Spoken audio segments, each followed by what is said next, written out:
நீலகிரி மாவட்டம் கூடலூரில் 10 நாட்களில் 2 பேர் யானை தாக்கி உயிரிழந்த விவகாரத்தில் வனத்துறையை கண்டித்து 500க்கும் மேற்பட்ட பொதுமக்கள் ஊர்வலமாக சென்றனர்.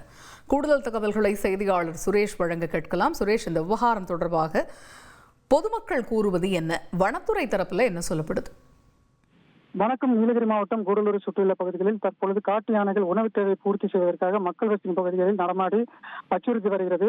குறிப்பாக நேற்றிரவு தேவர்சோலை பேரூராட்சிக்கு உட்பட்ட பேபி நகர் பகுதியில் ஆறுமுகம் என்பவர் தனது பணியை முடித்துவிட்டு வீட்டிற்கு வரும் பொழுது இரவு 9:30 மணி அளவில் காட்டு யானை தாக்கி தலையில் மிதித்த நிலையில் தலை நசுங்கி சம்பவ இடத்திலேயே பரிதாபமாக உயிரிழந்தார்.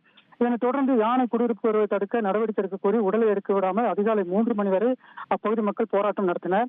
பின்னர் நடவடிக்கை எடுப்பதாக அதிகாரிகள் உறுதி அளித்ததன் பேரில் அதிகாலை கூடலூர் அரசு மருத்துவமனைக்கு அவர் உடற்கூறு ஆய்வுக்காக உடல் கொண்டு செல்லப்பட்டது.